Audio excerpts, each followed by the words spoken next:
Hello everyone, welcome back to my channel. आज के video में हम डिस्कस करेंगे unit 5 vitamin, subject applied nutrition and डाइटेशन। हम डिस्कस कर रहे हैं बुक ठाकुर पब्लिकेशन। पार्ट 1 वीडियो अपलोडेड है जिसमें हमने डिस्कस करा था introduction of vitamin, classification of vitamin and fat soluble vitamin, जो कि आपके हैं vitamin A, vitamin D, vitamin E and vitamin K. आज की वीडियो में हम डिस्कस करेंगे वाटर सॉल्युबल विटामिन।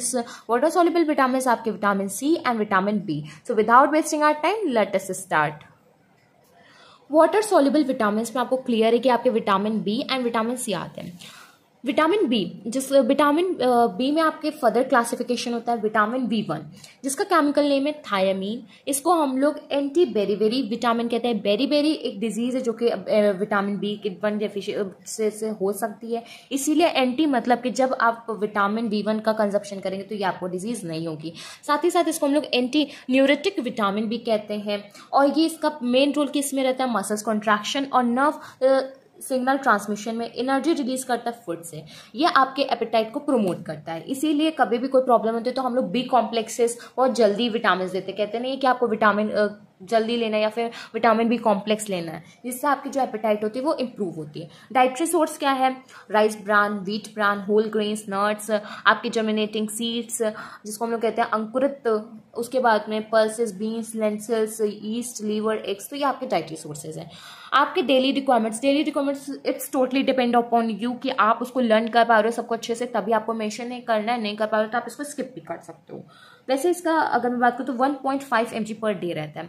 फंक्शंस की बात करूँ तो ये यूटिलाइज करता है कार्बोहाइड्रेट का, ये मेंटेन करता है गुड एपेटाइट को, ये मेटाबॉलिज्म करके आपके नॉर्मल ब्रेन फंक्शनिंग में करता है। डिफिशियंसी से क्या डिजीज हो सकती है? अगर आपकी बॉडी में थायमीन इनसफिशिएंट है तो ग्लूकोज मेटाबॉलिज्म, मतलब कि आप कह सकते हैं जो आपका कार्बोहाइड्रेट मेटाबॉलिज्म वो हैम्पर होने लगेगा।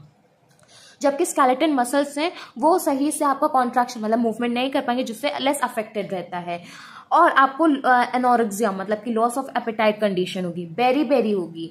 नेक्स्ट आपको मैं बताऊंगी कि बेरी आपके 4 टाइप्स के होते हैं। सिर्फ आपको नाम पता होना चाहिए। आपके बेरी अगर मैं बात करूँ तो पहला होता है dry beriberi, wet beriberi, acute pernicious beriberi and mixed beriberi. तो ये सिर्फ आपको नाम पता होने चाहिए कि आपके बेरी कितने टाइप्स के होते हैं।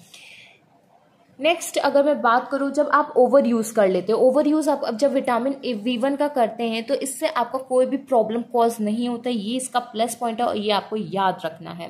कभी भी MCQ में आ जाए तो आपको पता होना चाहिए, राइट। विटामिन B2 की अगर मैं बात करूँ तो इसका केमिकल नेम है रिबोफ्लाविन क्या करता है? रिलीज करता है एनर्जी को, किससे? फूड से। ये आपके लिए एसेंशियल है, क्यों? क्योंकि ये ग्रोथ डेवलपमेंट में हेल्प करता है। साथ ही साथ ये कन्वर्जन करता है ट्रिप्टोफैन क्या आपका अमीनो एसिड है, किसमें कन्वर्ट करता है? नियासिन में। डाइटरी सोर्स है इसका milk, liver, kidney, heart, sprouts और अदर सोर्सेज। डाइटरी रिक्वायरमेंट्स क्या? 0.5 mg पर डे। फंक्शंस क्या है? ये कार्बोहाइड्रेट मेटाबॉलिज्म हार्मोन्स में करता है। ये प्रेजेंस ऑफ लाइट में स्टिमुलेट करता है हमारे ऑप्टिक नर्व को। ऑप्टिक नर्व मतलब कि आई विजन से रिलेटेड। डिफिशियंसी से क्या डिजीज हो सकती है? आप देख सकते हैं इसमें टोटल 8 मेंशंस हैं, जैसे कि आपको hair loss, itching, red eyes, cataracts, आपको क्रैक्स हो सकते हैं माउथ एंगल पे जिसको लोग चेलोसिस कहते हैं, कलर टंग होगी, रिप्रोडक्टिव प्रॉब्लम होगी, आपको इश्यमा प्रेजेंट होगा फेस पे, आपके टिपिकल लीसन्स होंगे किस पे? लिप्स पे। ओवर कंजप्शन से भी इसके आपको कोई भी प्रॉब्लम नहीं होगी। नेक्स्ट है विटामिन B3 को हम लोग कहते हैं निकोटिनिक एसिड। ये आपके नियासिन मतलब कि नियासिन एसेंशियल होता है सेलुलर प्रोसेस के, या फिर कह सकते हैं आपके एनर्जी प्रोडक्शन में। डाइटरी सोर्स क्या है? जिसमें नियासिन आपकी बॉडी को फुल्ली मतलब कंप्लीट कर सके, जैसे कि लीवर है, फिश है, बीन्स है, पीनट्स है। डाइटरी रिक्वायरमेंट्स क्या है? 15 to 20 mg पर डे। फंक्शंस क्या है? अगर मैं बात करूँ इसका मेन काम क्या है, जो आपका नियासिन वो कोएंजाइम की तरह वर्क करता है। साथ ही साथ ये कन्वर्जन करता है NAD+ को NADP+ में। ये इलेक्ट्रॉन का एक्सेप्टर है, किसमें? जब आप एंजाइमेटिक रिमूवल करते हो हाइड्रोजन एटम का। नेक्स्ट अगर मैं बात करूँ इसकी डिफिशियंसी डिजीज क्या, तो आपको फेलेग्रा जो कि नियासिन डिफिशियंसी डिसऑर्डर है, जिसमें आप कह सकते हैं आपको 3D होता है। 3D इन द सेंस आपका आता है डर्मेटाइटिस, डायरिया और आपका डिमेंशिया। ये आपको 3D प्रॉब्लम आती है फेलेग्रा में। और अगर फेलेग्रा और भी आपकी बॉडी में क्योर नहीं हो सकता और फेलेग्रा आपकी बॉडी में और भी ज्यादा कॉज कर रहा है, तो आपको 4D होगा। 4D का होता है जो लास्ट डी होता है आपका डेथ का होता है। ये आपका इंपॉर्टेंट है, इसलिए मैं फिर से इसको रिपीट कर दूं। जो आपका फेलेग्रा होता है उसमें 3D होते हैं। 3D में आता है आपका प्रॉब्लम डर्मेटाइटिस, डायरिया, डिमेंशिया, और अगर आपको 4D का भी प्रॉब्लम है तो 4D आपकी आ जाती है डेथ।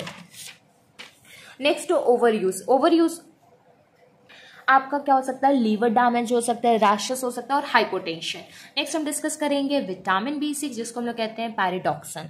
ये किस में आपका करता है, ये मेटाबॉलिज्म और प्रोडक्शन और ऑफ आरबीसी और न्यूरोट्रांसमीटर में करता है। डाइटरी सोर्स के रीच है, राइस पॉलिशिंग के, मिल्क है, मीट है, एग है, लीफी वेजिटेबल्स है। डेली रिक्वायरमेंट्स क्या 1.6 to 2 mg पर डे। फंक्शंस का ये ग्रोथ के लिए इंपॉर्टेंट है, ये आपके अमीनो ग्रुप के लिए इंपॉर्टेंट है, ये आपके डोपामिन जो कि हम लोग कहते हैं गाबा और डाबा, लेकिन ये डोपामिन गाबा के लिए इंपॉर्टेंट है, डिहाइड्रेशन रिएक्शन के लिए इंपॉर्टेंट है और आपके एंजाइम्स के लिए इंपॉर्टेंट है जो आपके नियासिन सिंथेसिस करते हैं। डिफिशियंसी अगर आपकी विटामिन B6 के है तो इससे आपको क्या क्या हो सकती है डिजीज, तो आपको इरिटेबिलिटी होगी, डिप्रेशन हो सकता है, कंफ्यूजन होगा, हाइपोक्रोमिक कंडीशन हो सकती है, अनेमिया हो सकता है, सोलेंट टंग होगा आपका।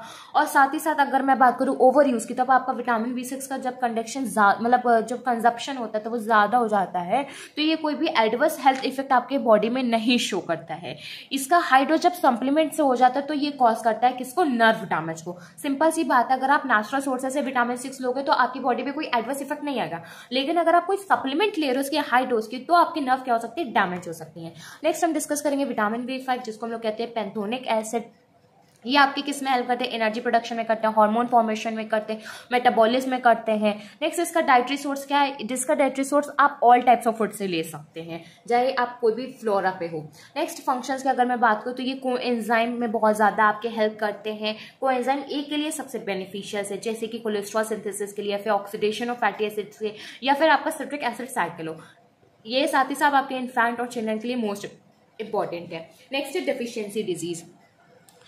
विटामिन B5 की अगर डिफिशियंसी तो आपकी बॉडी में क्या होगा, तो आपकी बॉडी में नोजिया, वॉमिटिंग, GIT मतलब कि गैस्ट्रो इंटेस्टाइनल ट्रैक में जितने भी इश्यूज हैं, insufficient growth, anaemia, fatty liver, impaired reproduction, hair loss रहेगा, इंसुलिन सेंसिटिविटी रहेगा। ओवर यूज से क्या होगा, तो ओवर यूज से आपको डायरिया और आपका जो GI सिस्टम है वो कैसा होगा, अपसेट हो जाएगा। नेक्स्ट हम डिस्कस करते हैं विटामिन B7 जिसको हम लोग कहते हैं बायोटिन। यह आपके मेटाबॉलिज्म और एनर्जी प्रोडक्शन के लिए हेल्प होता है। डाइटरी सोर्स क्या है, egg, liver, fish, meat, beans, germinating seeds, intestinal flora, peanuts. Daily requirements क्या है, 300 to 300 UG per day. Functions का ये ट्रांसपोर्टेशन में हेल्प करता है किसके, और फिक्सेशन किसके हेल्प करता है, CO2 के। अगर डिफिशियंसी है तो कौन सी डिजीज हो सकती है, इसमें 3 है जो कि आपके इंपॉर्टेंट है और तीनों को ऐसे सर्कल में। एक आपकी है रॉ वाइट जो एग कंटेन करती है जिसको हम लोग कहते हैं एविडेन, और नेक्स्ट आपकी है और आपकी है हेयर ग्रे जो कि आपके नर्वस सिस्टम से अफेक्टेड है। ओवर कंजप्शन से इसका कोई खास प्रॉब्लम नहीं है। विटामिन B9 जिसको हम लोग कहते हैं फोलिक एसिड। अगर मैं बात करूँ फोलिक एसिड तो ये आपके हेल्प करता है प्रोटीन मेटाबॉलिज्म में और आरबीसी स्टिमुलेशन में। डाइटरी सोर्स क्या है, डाइटरी सोर्स आपका है पावा, PABA। साथ ही साथ इसका जो डिमांड है वो फुलफिल होता है एडिक्वेट अमाउंट ऑफ PABA जो आपको प्रोवाइड करता है माइक्रोफ्लोरा को। इसका डेली रिक्वायरमेंट्स आपका 5 to 20 mg of folic acid जो कि डेली रिक्वायरमेंट्स आपका आता है 300 to 400। इसका मेन फंक्शन क्या है, ये ट्रांसफर करता है कार्बन यूनिट को, यही इसका क्या है, प्राइमरी फंक्शन है। नेक्स्ट इसकी डिफिशियंसी डिजीज से क्या क्या हो सकता है, तो डिफिशियंसी से आपको GI डिस्टर्ब हो सकती है, आपको ल्यूकोपीनिया हो सकता है, मेगालोब्लास्टिक अनेमिया हो सकता है, ग्लोसाइटिस प्रॉब्लम हो सकती है। ओवर यूज से क्या होगा, ओवर यूज से कोई मतलब बेनिफिट्स तो नहीं होते हैं, लेकिन जो आपके जितने भी फोर्टिफाइड फूड्स या फिर सप्लीमेंट्स होते हैं उसके हो सकते हैं।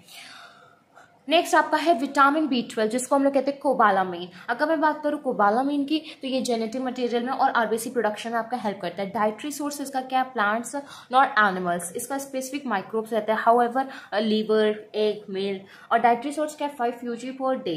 फंक्शंस क्या, एक तो नॉर्मल इरिथ्रोसाइट्स मालन्यूट्रिशन और डेवलपमेंट में वर्क करता है, साथ ही साथ इरिथ्रोसाइट्स के मैच्योरेशन और डेवलपमेंट के लिए, DNA प्रोडक्शन के लिए आपका हेल्प करता है।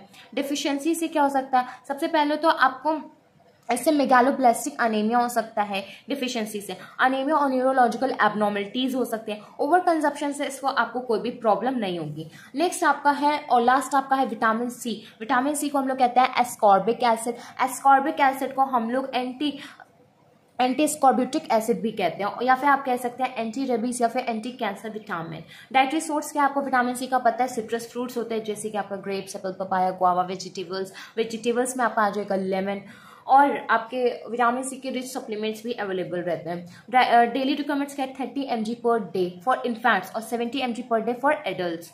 और फंक्शंस क्या है, ये आयरन एब्जॉर्प्शन के लिए इंपॉर्टेंट है, ये आपके गम्स और कैपिलरीज को हेल्दी रखता है, ये एंटीवायरल विटामिन है, ये आपको इम्यूनिटी प्रोवाइड करता है कोल्ड से, वायरसेस से, ये वुंड हीलिंग के लिए भी आपके इंपॉर्टेंट है। अगर डिफिशियंसी है तो आपको स्कर्वी हो सकती है, जो कि आपकी विटामिन सी की डिफिशियंसी डिजीज है। ओवर यूज से क्या हो सकता है, आपको डायरिया हो सकता है, क्रैम्प्स हो सकते हैं, नोजिया हो सकता है।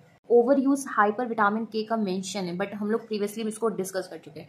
ओवरऑल हम लोगों का विटामिन यूनिट कंप्लीट हो गया है। नेक्स्ट आपकी टेबल है, जिसमें आप देख सकते हैं कि आपको इसमें फुल्ली आपके जो विटामिन हम लोगों ने यूनिट डिस्कस करा, इससे फुल्ली आपका कवर हो सकता है, क्योंकि ये टेबल आपके लिए बहुत हेल्पफुल होने वाली है। आप इसको एक साथ साथ कुछ मेमोराइज कर सकते हो और आप इससे बेस्ट रिविजन कर सकते हैं। इस टेबल में सबसे पहले एक टेबल में आपके विटामिन मेंशन है, उसके सिनोनिम्स, उसका अदर नेम आपको मेंशन है, फिर सोर्सेज क्या, उसके फंक्शंस क्या। आप जैसे देख सकते हैं विटामिन सी का मेंशन है, विटामिन B1 का मेंशन है, B2 का मेंशन, विटामिन B5 का है, vitamin B6, vitamin B7, vitamin B9, same as आपका vitamin B12, vitamin B3, vitamin A, vitamin D, vitamin E and vitamin K। Same as आप कह सकते हैं विटामिन जो आपके फैट सोल्युबल, वाटर सोल्युबल है, वो सब आपके इस टेबलर फॉर्म में मेंशन है ठाकुर की बुक में। इसमें आपको उसके सिनोनिम, सोर्सेज और फंक्शन मिल जाएंगे। फाइनली आपकी यूनिट विटामिन कंप्लीट हो गई है। अगर आपका कोई भी डाउट हो यूनिट विटामिन से रिलेटेड, आप कमेंट बॉक्स में मेंशन कर दीजिए। अगर आपको ये वीडियो अच्छी लगे और आपको क्लियर हो गया कि विटामिन में आपको क्या इंपॉर्टेंट है, तो प्लीज वीडियो को लाइक कर लीजिए, चैनल को सब्सक्राइब कर लीजिए। Thank you.